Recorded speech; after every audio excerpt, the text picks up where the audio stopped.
যাকে national human rights commission বলছে notorious criminal, তাকে রাজ্যের একটা বড় পদে পৌঁছিয়ে দেবে। যে ইডির মাথা ফাটাবে, সিআরপিএফ কে তাড়া কাটাবে, তাকে মমতা ব্যানার্জি বীর বলে আখ্যায়িত করছেন বা তার দল।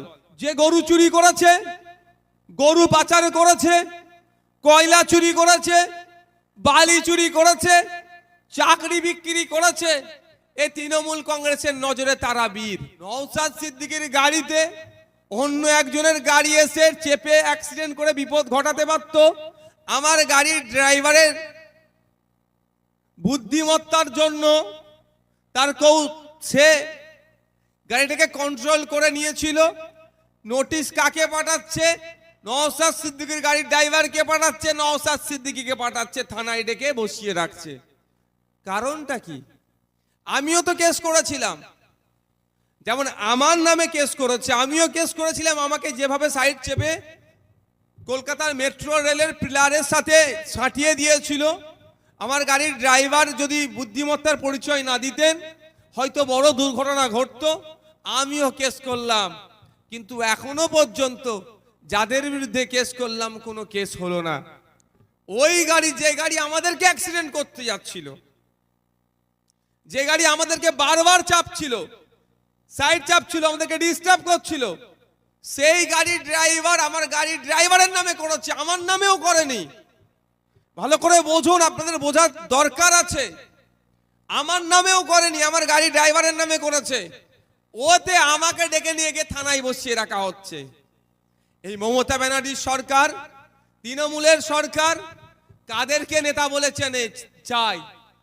এরা কোনোদিন সংখ্যালঘু শুধু নয়, দলিত আদিবাসী সহ পিছিয়ে বর্গের যারা আছে, শিক্ষিত ছেলে, আমি নিজেকে শিক্ষিত বলছি না, সামাজিক ছেলে যারা মানুষের কথা বলবে, তারা যদি ওঠে তাদেরকে এরা প্রশ্রয় দেয় না, সবসময় তাদেরকে ডিস্টার্ব করে, তাদেরকে বিভিন্নভাবে হ্যারেস করে তাদেরকে বসিয়ে দিতে চায়। মমতা ব্যানার্জি নেতা হিসাবে কাদেরকে দেখতে চায়? যে অধ্যাপিকাকে জগ ছুঁড়ে মারবে তাকে পঞ্চায়েত সমিতির সভাপতির পদ দেওয়া হবে, অর্থাৎ গিফট দেওয়া হচ্ছে। যে গণতন্ত্রকে হত্যা করবে, যাকে ন্যাশনাল হিউম্যান রাইটস কমিশন বলছে নোটোরিয়াস ক্রিমিনাল, তাকে রাজ্যের একটা বড় পদে পৌঁছিয়ে দেবে। যে ইডির মাথা ফাটাবে, সিআরপিএফ কে তাড়া কাটাবে, তাকে মমতা ব্যানার্জি বীর বলে আখ্যায়িত করছেন বা তার দল। বিভিন্ন সময় বিভিন্নভাবে শব্দের চয়নের ক্ষেত্রে এমন করছে তারা যেন বীর। যে গরু চুরি করেছে, গরু পাচার করেছে, কয়লা চুরি করেছে, বালি চুরি করেছে, চাকরি বিক্রি করেছে, এই তৃণমূল কংগ্রেসের নজরে তারা বীর।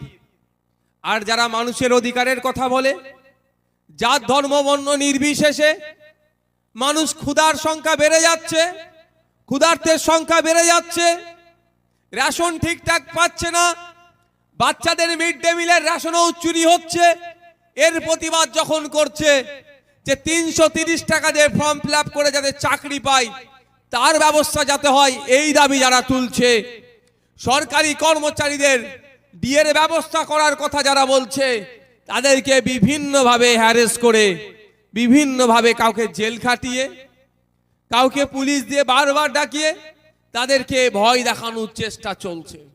তাই বন্ধুগণ, চোখ কান খুলে রাখতে হবে।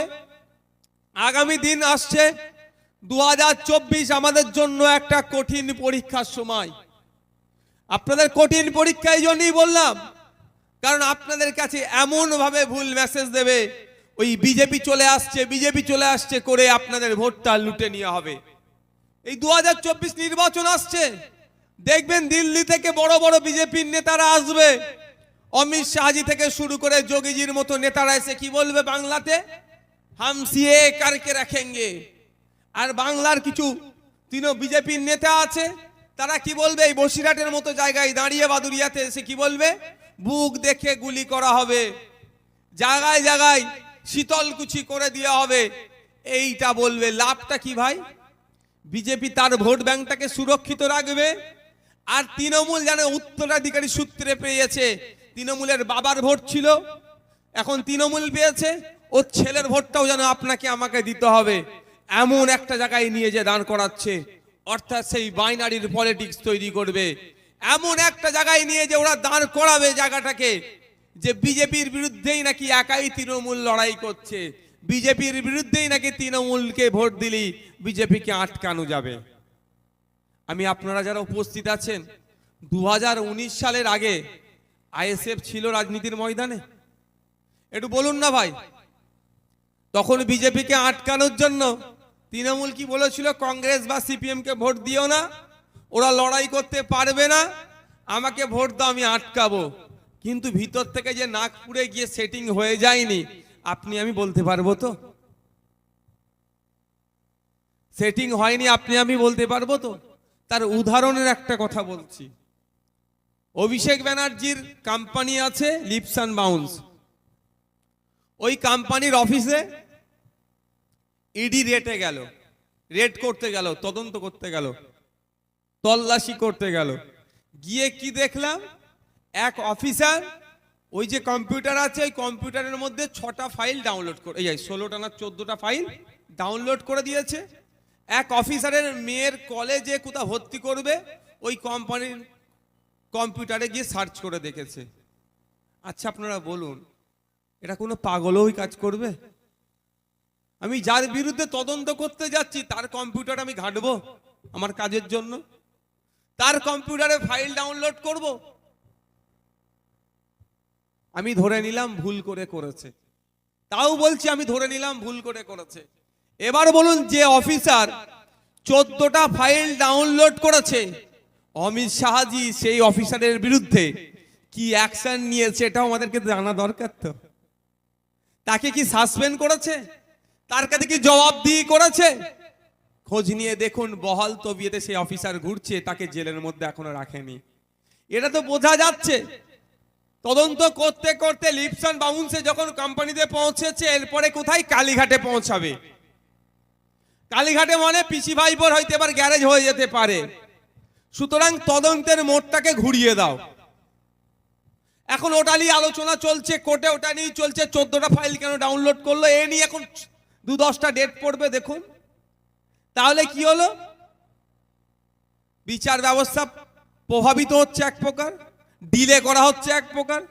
কিন্তু যারা এটা করলো, কাদের নির্দেশে করলো?